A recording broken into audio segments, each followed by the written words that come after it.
What is up guys, Andy Forest Team Runner here and welcome back to another video. And today I'm putting the Nike ZoomX STREAKFLYs through their very first test with a workout.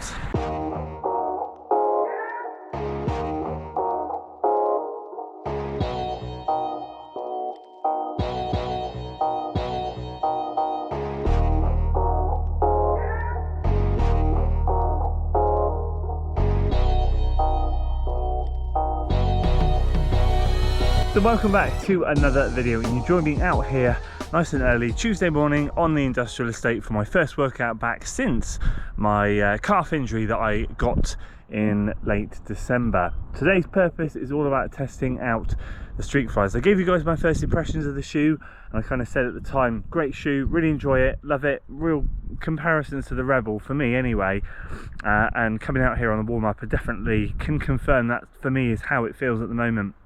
But how's it going to feel when we pick up the pace? This shoe is a racer. This shoe is a 5 and 10k racing shoe. I've kind of written it off already and said, I'd probably choose the Vaporfly over this for racing in. There'll come a point when we're racing it this year. I'm sure I've got plenty of short, sharp races to test this on. So I'm excited for that, and I will test it out in a race at some point this year. But how do I prefer it, or will I prefer it? I guess that's going to be the question of today. So today I've got 3 minutes, 2 minutes, 1 minute times 2. So just 12 minutes worth of work, nothing exciting, nothing crazy. But as I'm coming back from injury, there's no point in me pushing things at the moment. This is a bit of a tester week before I get back into full training next week. So I'm just going to have a bit of fun with this workout, just see where my fitness is at. Still recovering from a cold as well, as you can probably hear. Chest is still a little bit tight. So this is all about having fun and really tuning in with the shoes, seeing how they feel. Do they turn over quickly? Are they too soft? What is going on in my head? Because right now I'm thinking a little bit too soft, if I'm completely honest with you. We'll see how we get on. We'll see what paces are. Obviously I'm not expecting anything crazy because this is the first workout back, but let's get this show on the road. We have a bit of a wicked crosswind this morning, so I have a feeling we're going to get a little bit battered, but hey, it's all about the fun. Let's get out there and let's get after it.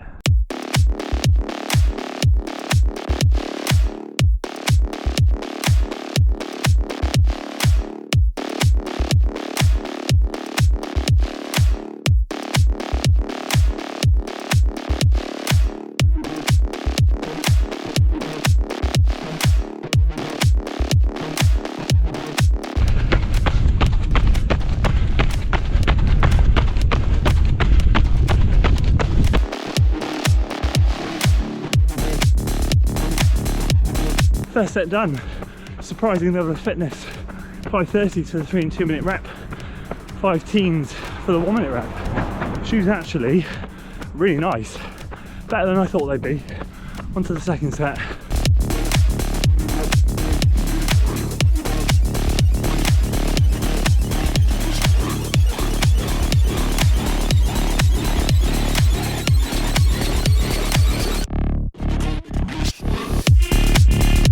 So there we go, second set done. Wow, really happy with that. 5:20 pace for the 3 and the 2 minute, and then 5:01 for that last 1 minute. Really reassuring actually. Speed still almost there where it was before injury. Just got to build up the endurance now, so nice little intro workout back into things. As for the shoes, yeah, big thumbs up. I said yesterday, or in the last video, I felt like more testing was required, and I feel like today I've given them a proper test and I'm very, very happy with the outcome. And there we go, just like that, workout complete. Really happy with that, really happy with how the workout went in general, just because it's the first workout back since my injury, but pleasantly surprised with the shoe. I've got to be honest with you, I gave you my first impressions on it after just doing a moderate run. I did kind of say in that video, stick around, stay tuned, I'll be doing some more testing in it. And a moderate run is a great way to test this shoe because obviously it's a little bit faster than easy stuff, but ultimately this has been designed for racing and workouts. I think this is a really good workout shoe. So that's where I really needed to see if it was going to excel or not. And I've got to be honest with you, overall, I'm really, really happy. So obviously the purpose of this video in particular is to talk about the workout and stuff like that. And I'm going to be very quick and specific on that because what I want to say is there's a big question surrounding this shoe that I've kind of accepted. And I think this shoe is going to divide opinion. I really do. I think a lot of people will go waste of money, overhyped, da da da da.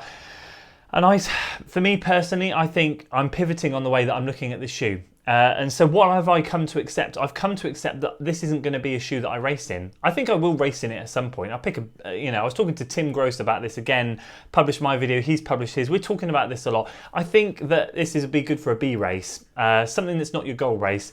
The Next Percent, the problem is with the Next Percent, right? They've gone out there and they've produced this worldie of a shoe, and everything else they produce isn't quite coming close. And because they've set the bar so high with the Next Percent, everything else feels a little bit like a disappointment. But hey, do you know what? I've pivoted, as I said, on the way that I look at this shoe, and I've spent £135 on a shoe. Now, for a workout shoe, you might be looking at something like the Speeds, you might be looking at the Magic Speeds. Both of these shoes are more expensive than this shoe, £135.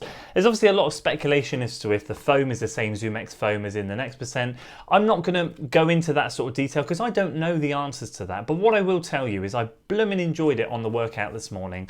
Now, yeah, I've accepted I'm not going to race in this shoe. I don't feel that it's up there with the racers. What I was hoping for this shoe, and I think this is what people have kind of a feeling rather disappointed in, is I was really hoping for this light, nimble, snappy kind of bam, bam, bam. No, when I say snappy, we know it's got ZoomX, so we know it's going to be soft, but because of the lightweight material, you kind of still sink and bounce with this. So with the Next Percent, like, okay, Next Percent Endorphin Pro, imagine this is a Next Percent. As you're running, you sink and you bounce. Carbon plate, ZoomX foam, sink, bounce. Endorphin Pro, roll, pop. Roll, pop. It's got that snappier feeling because the foam is a little bit firmer. And in my head anyway, I kind of wondered if this would be, with the lower ZoomX stack height, a similar sensation. And that's what I was really hoping for. And that's what you get in something like this. Firmer foam, 4-foot carbon plate, roll snap. That's why I really enjoy this shoe too. So this is softer, and I definitely still do compare it to the Rebel, but I think because people have these preconceived ideas, obviously it's disappointing when you get your foot in it and you think, oh, it's so frustrating, it's not what I hoped it would be.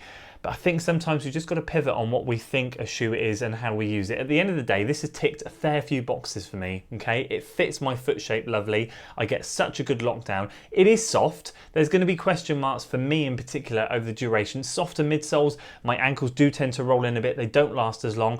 But hey, that's going to be the thing. That's going to be the next test for me, is how long is this going to last? I paid £135 for it. If I get a similar amount of miles, if I get 300 plus miles out of it, then I've bought a solid workout shoe at the end of the day. I've bought a solid workout shoe. And don't forget, a lot of people discuss things like, a great example of this, the New Balance RC Elite 2.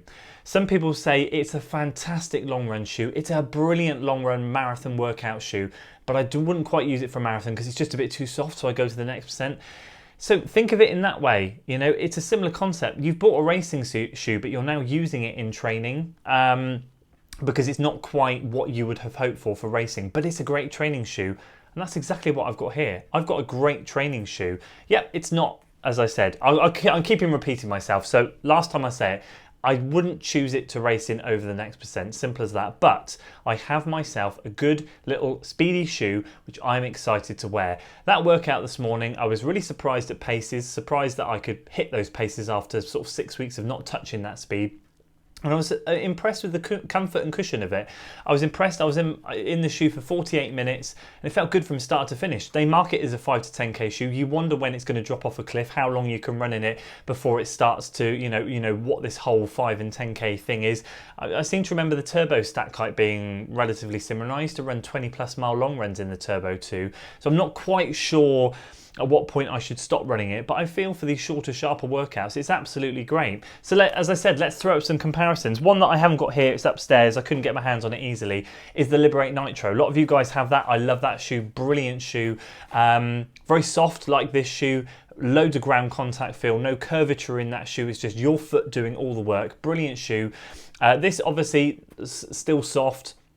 It does have that midfoot shank, which does shore things up. Someone actually put in the comments of the previous video, do you reckon they've put all that midsole rubber on there, a relatively decent layer of it, to give it, not so much give stability, but shore things up at the front a little bit? Very possibly, who knows? It does feel relatively secure. I feel a little bit more stable in this than I do with the Rebel V2. Put it that way. I do feel a little bit more stable. Whether it will last, who knows, we'll see. But in terms of the Liberate, yep, a heck of a lot cheaper. if I had to choose between the two, I could probably get 2 pairs of Liberate for this. And you know, I probably, oh, it's difficult, isn't it? I love this, I do. It depends if you're going for value or if you're going for style. I do quite like this, to be honest with you. But if you go for something like the Speeds and the Magic Speeds, and this is going to be a question answered in about 2 or 3 months' time, depending on how many miles I've got in this. But if you compare the two, I would say if I had these two in my rotation, that would be amazing. Threshold VO2 max style workouts, longer half marathon to marathon pace workouts. The perfect match made in heaven, these two. Super lightweight, a little bit more cushion there for the longer distance stuff.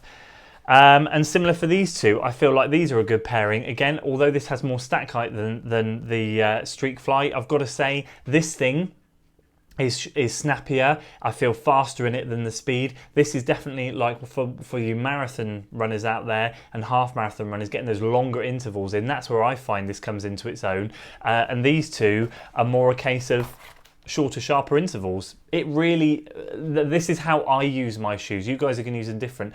But as I said, there's so many comparisons that can be drawn on. If I get the same amount of miles out of this and this, value for money. If this lasts me 100, 200 miles, it is not value for money and I will not be recommending it. But do you know what? I have a feeling that I might be able to get some decent miles out of it. Time will tell. So what I'm going to have to do with this shoe is obviously do far more testing than I have at the moment. We've done that first workout. I plan to use this on a weekly basis now to start ramping up the miles. I'm excited. I enjoy it. The overall summary is when I took it out for the workout, it felt like a step up again from that moderate run. I really enjoyed it. I really loved it. It was great. Not a racing shoe for me anyway. Definitely choose the Next Percent still, but this is going to be a solid addition. So I feel like if you guys are planning on getting it, maybe amend your ideas that you have of it. Is it going to be that mind-blowing, groundbreaking shoe that we've all been hyped to believe? Probably not.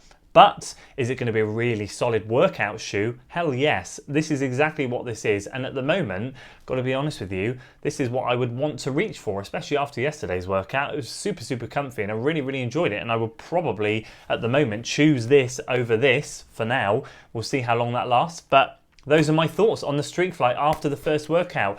I kind of hope you find that comparison useful. I know I can get into a bit of a ramble and I know I can waffle a little bit, but I'm hoping that by trying to compare some shoes and give you guys a little bit more of an idea, and also just to kind of dampen down those expectations of what you hope the shoe to be, it might make you see the shoe from a different light. I think I get where Nike are coming from with it. They're trying to get into that shorter distance racing shoe lineup, but I don't know if this is the one. We'll have to see how this shoe evolves over time.